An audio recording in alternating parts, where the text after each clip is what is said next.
So Monday, which means we're in a new series.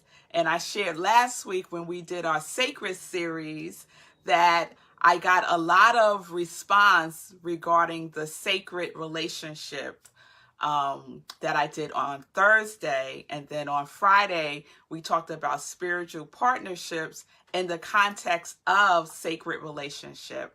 And that I felt a little tingly about that and was going to decide if I was going to continue with that this week. And guess what? I am. So all of you who DM me to please keep the spiritual partnership conversation going. I'm going to give you sips of it, just sips. So if you want to go deeper, I'm here to be of service. You can do your work. You can do your work in spiritual partnership. It requires your conscious attention and your conscious intention. So let's get into spiritual partnership. And the wonderful thing about last week's sacred series is that unbeknownst to me at the time, but God knows, every single day was really building the foundation for this conversation about spiritual partnership. Spiritual pause. Lord knows when we're in spiritual relationships that we need to take a pause, right, before we speak our sacred words, because we know our tongues are creative, right? And we want to speak with a conscious tongue. And then our sacred work, is your spiritual partnership in tune with that which is your divine assignment or not? And then sacred relationships. So here we are in spiritual partnerships. I'm so happy to see all of you jumping on with me this morning. Peace and blessings to you. So let's talk about spiritual partnership. Okay. So I want to share, of course, something that I experience often being an interfaith minister, when I do premarital counseling with couples before I agree 100% to perform their ceremony. And some flags that I see are when people start talking about how someone else completes them, right? And that how they need this person to feel, good about themselves. Those are usually flags that there is some internal work that needs to get done.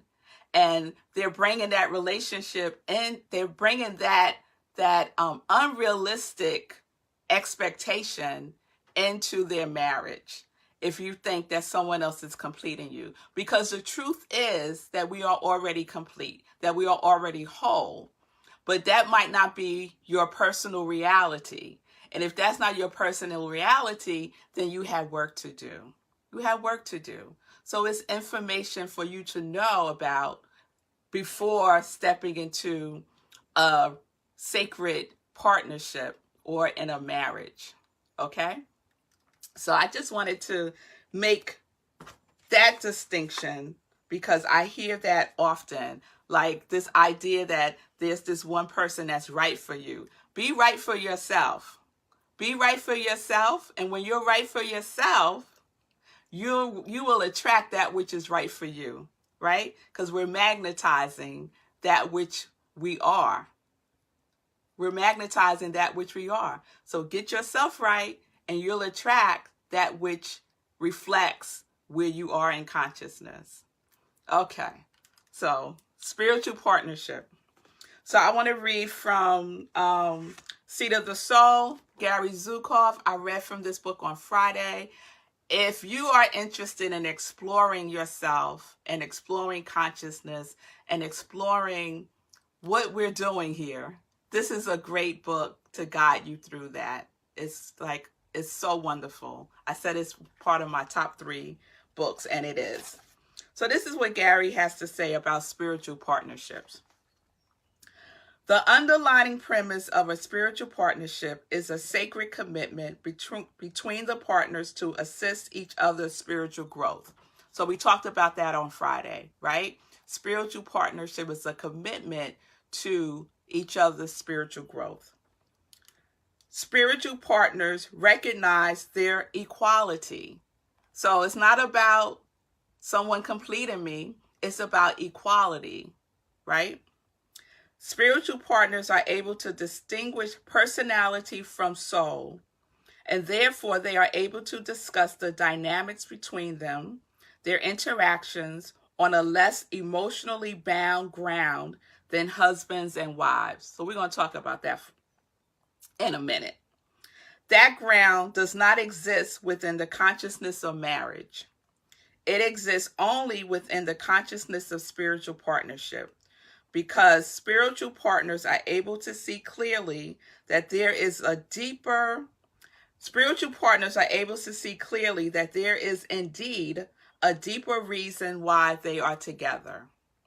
And that reason has to do with the evolution of their souls.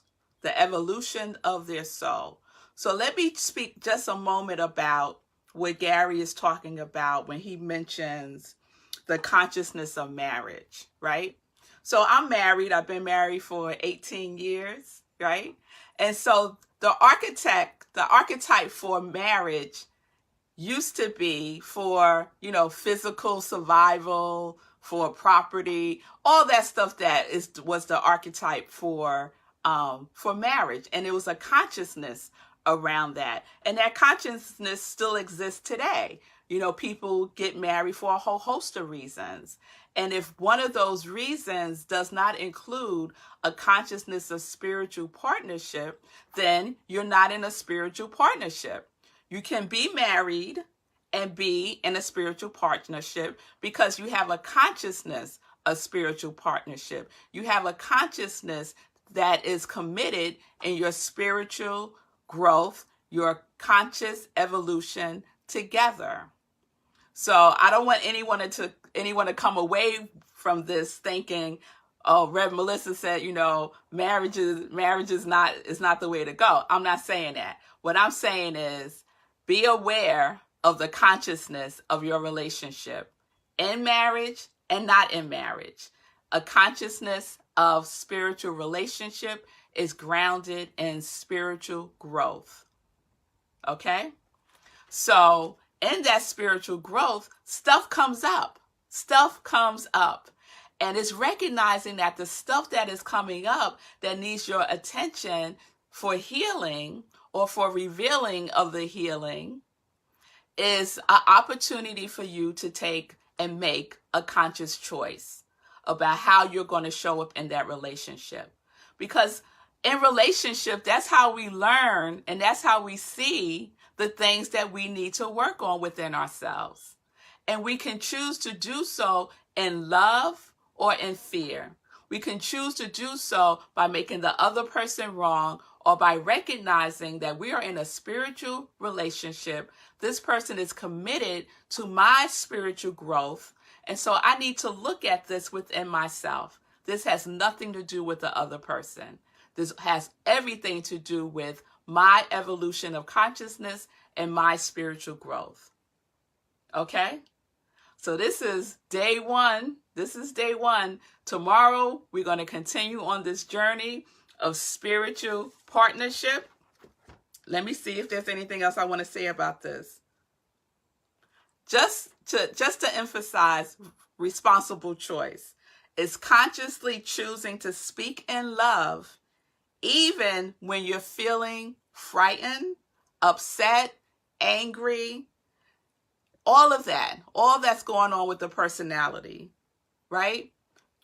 Making a responsible choice to speak in love. And that can require a sacred pause because you're getting ready to use your sacred words. And you want those words that you are speaking that are creative to speak in love. To speak in love. So whatever is going on within you, do your work.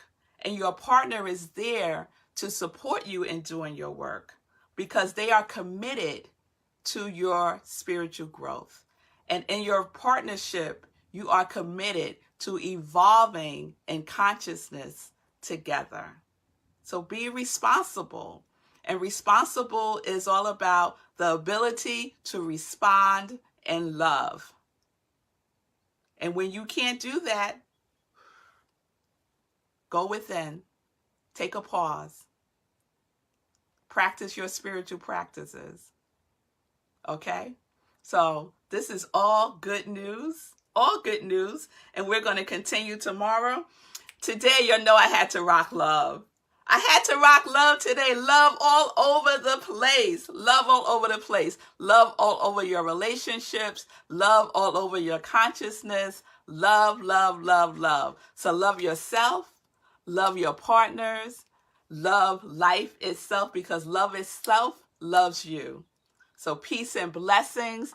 Thank you all for being with me today. I see you, Patricia, Vanessa, Pastor Al, Tunde, Mommy, hey, Jeffrey, Sekou, Hazel, hey, girl. Peace and blessings to you all. Please share.